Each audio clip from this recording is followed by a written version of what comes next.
So what the point I want to make is you're seeing traditional players in the ecosystem adopting the technology very silently.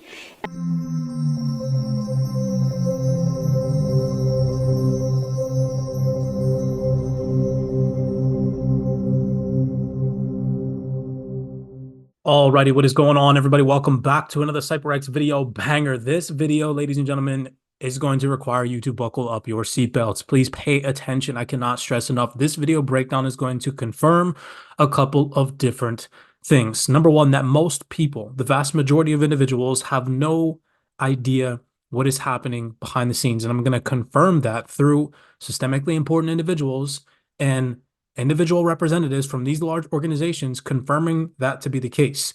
Then we're also going to confirm in this video breakdown that banks know exactly what is happening via this digital transformation, these digital assets, blockchain technologies, and they are for a fact adopting it. And then last but not least, we are going to confirm that they tell you all of this information in advance. Yet the vast majority of individuals are distracted by mainstream and not paying attention to details. So here at CyberX, we're in an attempt to push this information out to you all, bringing you stuff that is not readily available to the mainstream masses.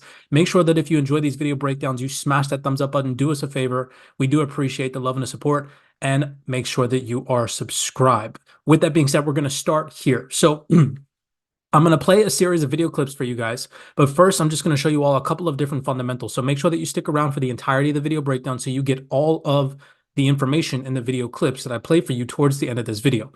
I posted out to you guys. This is a great perspective on why it is taking so long. Okay, check this out. This is from Form 3, Payment Trends Banks Need to Be Aware of in 2024. This came out January 7, 2024, so it's updated. Talks about innovations and payments over the year ahead.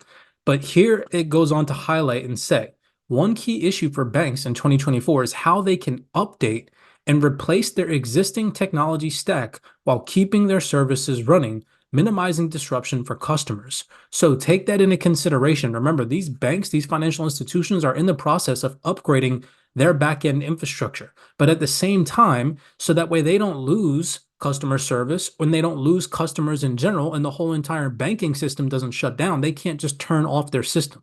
So they're trying to figure out how to migrate from the old system to the new system, utilizing and implementing these blockchain and cryptocurrency rails without disrupting customer benefits and solutions and payments all over the globe. So just think about that and how long of a process that's going to take, people. It's not some overnight bang thing that's going to just happen like all these bullish moon boys have been projecting to you guys over the past couple of years. Now, let's move on. I just wanted to show you that. I thought that that was interesting. I put that out on the X space, trying to just give you guys always the realist perspective as to why we're not seeing freaking brand new all-time highs right now, especially on utility-driven assets. All right. Now check this out. This specific video breakdown got 56,000 views. Very happy to see that people are paying attention.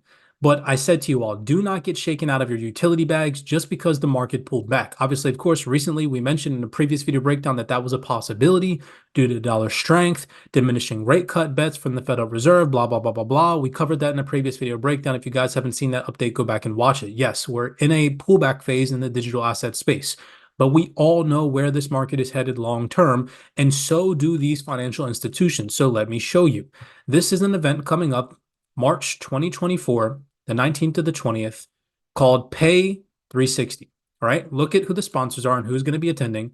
We got MasterCard, Lloyds Bank, NatWest, Swift, Discover, Visa, just to name a few. Okay, I'm pretty sure that every single person watching this video breakdown has either a MasterCard, Discover card, or Visa card in their pocket while watching this video breakdown or in close proximity. Now, we also have ACI Worldwide, whom we know is a Ripple partner, hint, hint, right? Again, I'm not an XRP maxi, but we're always seeing Ripple's hand in this digital transformation, either through direct or indirect partnerships in some way, shape, or form. So pay attention to that.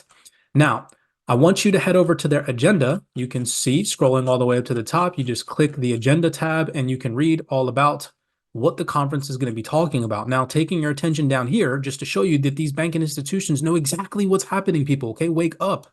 What are they going to be talking about? The future of payments. Remember, payments, crypto payments, they're going to be utilizing crypto for payments. Right now, It's primarily driven by speculation. But in the future, they know, these large financial institutions know, and so do systemically important people, that the crypto and blockchain rails are so much more efficient and faster than the outdated financial infrastructure. Since we think the future value of crypto is for payments and not for speculative trading, the natural connection on... Well, the value is that it's actually easier and faster and better to build financial products on a DeFi stack than it is to build it on the old traditional financial stack that was built over the last 50 years. And that's why you're seeing major banks, major PBs start to build things like tokenized money market funds. Because they see this and they say, oh, the crypto rails are actually better for trading these traditional assets than the current rails that we have. So we're going to move over slowly. So here you can see it says two sides of the coin, crypto and fiat, crypto payment processing and how it works in practice. Then it talks about panels on crypto beyond the rails and how could traditional payments and crypto merge, right? So you can see in advance what these people are talking about. Do not get shaken out. Now, sit back, relax. I'm going to show you a series of video clips real quick before I do that. I want to give you all a perspective. Hopefully you can see this here little tiny picture that I made for you all. The current population of the world right now is 8.1 billion people as of an updated research article from December 2023 that I read and gathered the information from. And the current population that are involved in the digital asset space is roughly around 425 to 450 million. So I rounded that up. Now, if you take that in terms of percentages compared to the 8.1 billion people on this earth, that is only 5.5 freaking percent people, okay? You are part of a crowd of 5.5% of individuals that, if you're watching this video, are invested in digital assets, are actually involved in this space. Now, take that percentage of 450 million individuals and dumb that down to individual asset holders. Let's just say, for example, like out of those 450 million people who own HBAR, who own XRP, who own XLM, who own XDC, who own Casper, who own Quant, who own all these utility coins. The vast majority of them don't, people. If you go look at the wallets and the holders of these digital assets that provide utility, the vast majority of individuals involved in crypto don't hold these assets, okay? They hold and they trade meme coins, right? So when you're on the X space, when you're on the Twitter space, when you're on YouTube and people are naysayers about where this digital asset space is holding, I want you to think of this picture. And then in terms of those 450 million users, think of the influencers or the independent individuals that are naysayers in the digital asset space compared to the population, and think of how small that number is, right? So who are you gathering your information from is what I'm trying to show you. So sit back, relax, enjoy this video breakdown. Let me show you some industry-leading experts in this field literally confirming to you all that the vast majority of individuals have no idea, that banks know what's happening and they are coming. They're secretly adopting this technology behind the scenes while you all are getting shaken out, most likely, being manipulated via emotions, watching freaking Jamie Dimon and Elizabeth Warren tell everybody that crypto's for scams and frauds when in reality the banks are secretly adopting this technology. Come on now, people. They tell you in advance. So sit back, relax, enjoy this video breakdown. Again, smash that thumbs up button and subscribe. Let's play this video real.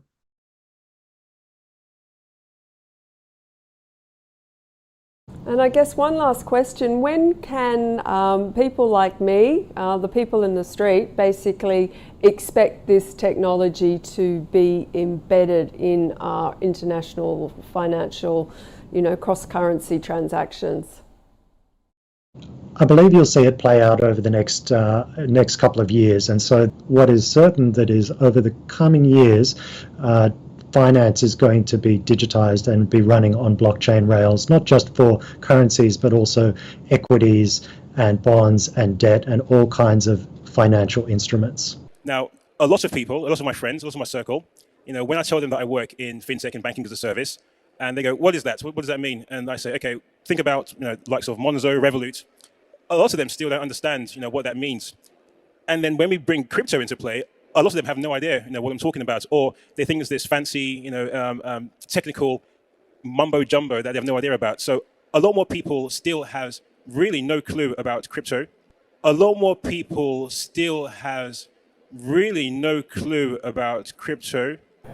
As much as we are sitting here on a stage and we have an audience in front of us, and these are terms that likely are somewhat, if not very familiar to all of us. There are people out there in the world who have no idea what we're talking about. There are people who've never heard the word blockchain, to whom cryptocurrency is nothing more than a scam, and Web3 is absolutely meaningless.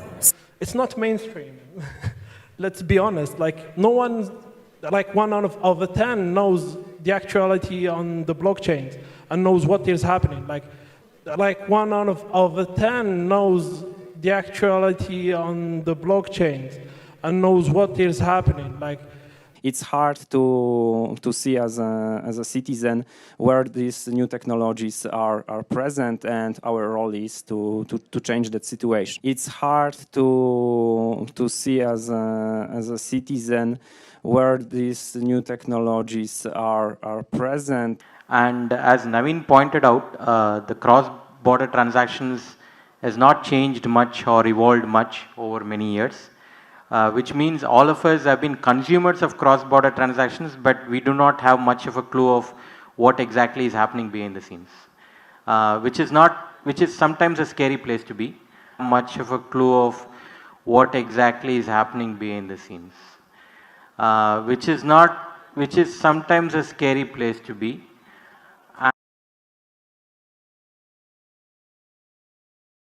And top banks are definitely very well aware about what is happening, what are the new options. But indeed, given the complexity of the organization, they need a bit more time. We're ready. The regulators are ready. It's time to go to the next level of institutional adoption. And the good news is, and this goes back to a bit what we were saying before, the institutional adoption cycle has been continuing underneath all of this. The institutional adoption cycle has been continuing underneath all of this. Look at what you don't need to look far to see an announcement from a very big global company about their commitment to this space. It's been constant. So what the point I want to make is you're seeing traditional players in the ecosystem adopting the technology very silently, and bringing it in and still servicing the clients. So if the question would be, when are institutions coming? And when are institutions coming? The answer is yes, they are coming. Yes, I do believe some of them are already secretly buying.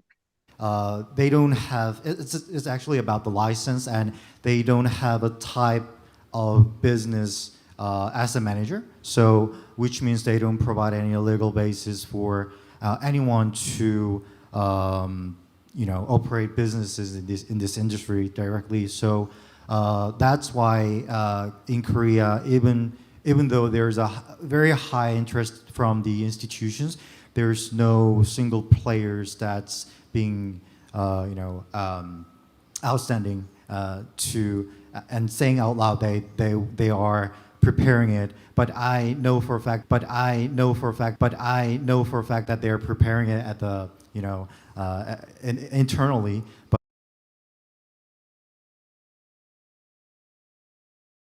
But where you and Broadbridge, are you seeing the move to DLT-based platforms occur? Yeah, I think it is.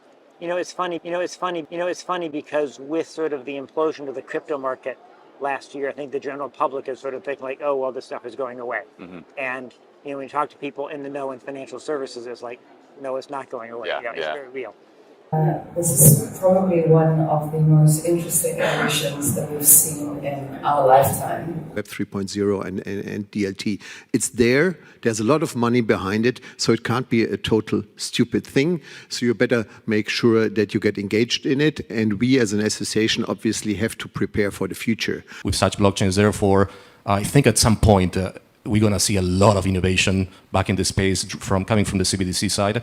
And the thing is, this innovation, I think, is going to be such that we can't even yet imagine what's going to happen. It's like the same thing with ChatGPT and AI. It's going to be so big at some point that things are going to change dramatically in a way that we can't yet even imagine. I agree with you, Alec, 100%. Wow. And I have one more for you also. Don't go anywhere. But the gentleman said that this is going to be adopted in a way that we cannot fathom. Now, let me show you physical proof that they tell you in advance that you should be adopting these technologies and how they called out bottoms on a panel discussion.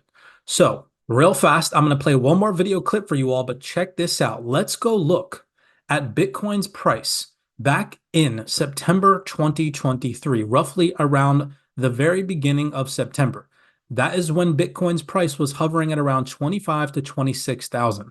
This next video clip, and this is why I pay attention to these panel discussions, because they barely have any views. The mainstream is never going to play for you all any of the video clips that I just displayed to you all. So again, make sure that you're subscribed to the platform so you can constantly get the real information that is developing in this market behind the scenes that we show you here at CyberX via these systemically important organizations, these bankers, these panel discussions, telling you all, I freaking swear to God, this is crazy, okay? So this is where Bitcoin's price was at during the next video clip that I'm gonna share with you all. And the gentleman openly stated on the panel discussion that you should be buying crypto. That is investing advice. I'm not gonna say who that reputable individual is. He looks kind of shaky because he's not wearing a suit and tie, but he does work at a large organization.